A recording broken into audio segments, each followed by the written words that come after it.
television.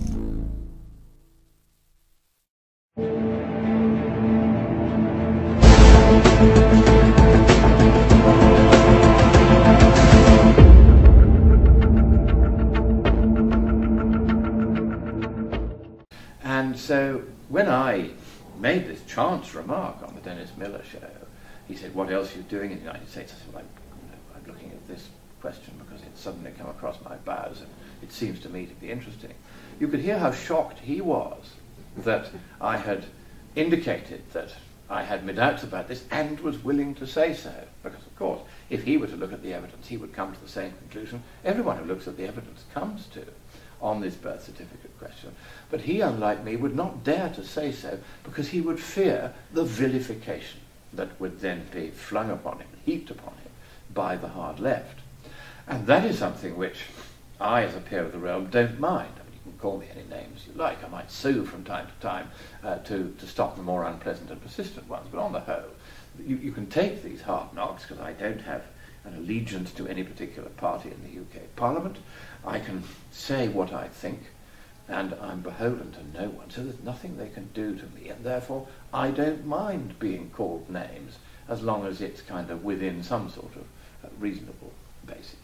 But most people have careers and jobs and are terrified that their employers might find out that all over the internet they're being called foul names by the organised teams of paid hacks who go around the internet messing around with their Wikipedia biography pages, and Wikipedia is entirely on their side, so they can do what they like there. Wikipedia won't stop them. That has now become an instrument of political indoctrination. It's no longer an entity you can rely upon for sound information.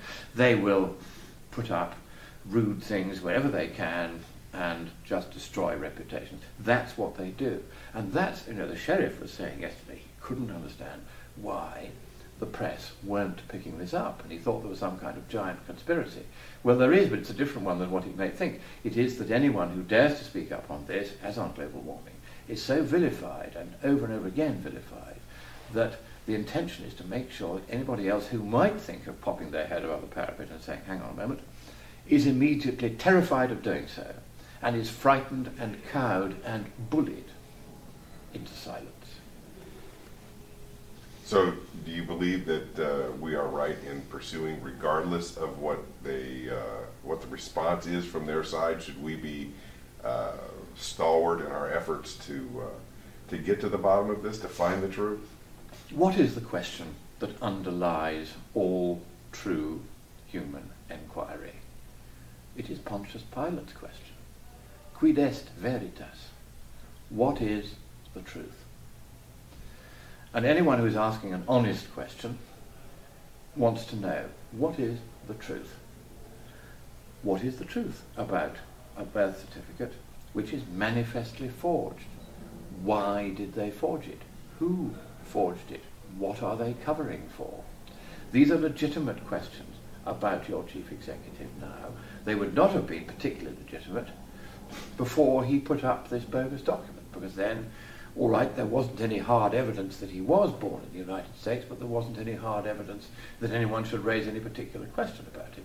But once he had put up on the White House website a document which is a manifest forgery, then you no longer have to be a birther to realize that questions have to be asked about them. Why did Pontius Pilate ask that question? Because our blessed Lord, just moments before, had said, "Ego in hoc natus sum, et ad hoc veni in mundum, ut testimonium perhibeam veritati. For this was I born, unto this came I into the world, that I might bear witness unto the truth." And I said that in Latin because it is quite likely that the exchange took place in Latin. And that is what everyone should do, to bear witness to the truth. That's what we're here to do, to try to find the truth and stand up for it, and not be cowed or bullied by the hard left or by anyone into silence. And somehow, if we are to save the West, we have to get back to the idea that it doesn't matter how many bullies try to keep us quiet, try to shut us up, try to poke fun at us, destroy our reputations, make us a laughing stock. It is still necessary, quietly and honestly, to pursue the truth, whether it be about global warming, whether it be about why a bogus birth certificate is up on the White House website. We just have to find out where the truth truly is, and then, once we've made our best endeavours to find out, then we should say what it is, and we should be willing to say it publicly without fear of the bullying that we are now subjected to. And I think it's getting to the point where the kind of organised character assassination that goes on goes beyond what the founding fathers of the United States had in mind when they were talking of the right of free speech. And I think that what the left are doing, in fact, constitutes a kind of hate speech, and that kind of extreme personality assassination, character assassination, should be unlawful in a criminal sense. And I think that would rein them in pretty quickly. If they realised that by going around accusing people of lying when they're not, accusing people of making stuff up when they haven't, making all these unpleasant accusations, if they go on and on and on doing that, then just as in Britain there used to be the law of criminal libel, where if you had no justification for this and you did it in an organised pattern, and somebody appeared even to be coordinating it, then you could be done for criminal libel because you were effectively destroying someone's life. That should now be the law here, that anyone who does that, whether it's on the internet or anywhere else, can be picked up, prosecuted for criminal libel, and shoved in jail to remind them that character assassination that departs from the truth is not appropriate. So, for instance, if I say, well, there are legitimate questions about Obama's place of birth, given that the document that he has put up on the website saying that he was born in Hawaii has question marks about it, that would be acceptable because I'm raising a legitimate question and it's clear there's a bogus document there. Supposing that document contained no evidence that it was bogus, and I went round saying that, then I should be done for raising questions that are improper to raise in the circumstances. But where there's clear evidence of wrongdoing, then I find it horrifying that the left should have terrified everyone into silence and bullied them into silence. And I'm very impressed with all of you here who are either members of or associates of the cold case posse that's been looking at this birth certificate. I hope that you succeed in getting to the bottom of it. And it may be that when all is said and done, Obama really was born in Hawaii, but the simplest way for that to be demonstrated, and it can be done in 24 hours, is to get the original document and display it. And if they don't still have it on paper, let them produce the microfilm from which they say the document on the White House website was taken, and let them subject that roll of microfilm to the scrutiny of independent forensic experts to make sure they haven't been sitting in a laboratory for months cobbling it together to try and provide ex post facto justification for what's appeared on the White House website. That, if the document is genuine, can be done within 24 hours and dispel all questions. And I think the biggest question that I have about this whole issue is why the heck hasn't Obama done the obvious if this document is genuine? Why hasn't he said to the courts in Hawaii or to the registrar in Hawaii, please make the original document available to forensic experts for examination? In Britain, if you wanted to know when and where I was born, then you simply go to the registrar of births and deaths and say, I want the birth certificate of Monckton, born at such and such a time and place on such and such a day. And they'll give it to you. There won't be any argument about it. You won't have to go to court to get it. It's a public document. The fact that somebody was born is not a state secret. And I don't see why it should be a state secret here.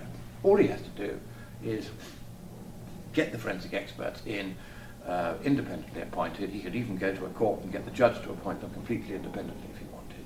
It could be done in 24 hours. The whole question would die down overnight, and everybody would collapse in gales of laughter at all of those who've been trying to pursue what can then genuinely be made out to have been some sort of conspiracy theory, except for one thing, that the document on the website is definitely bogus.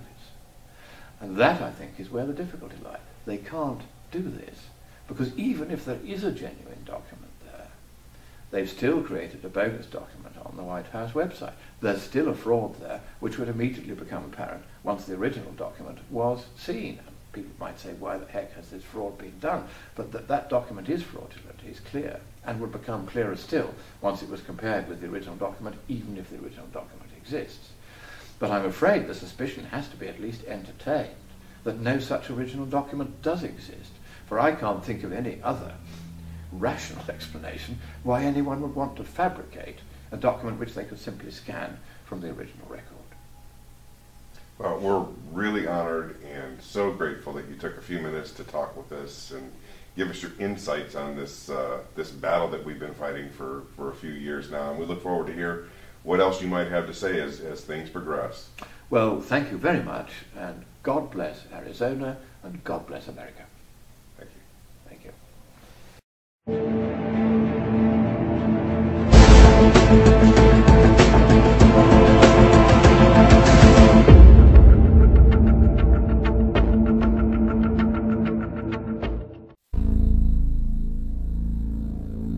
The television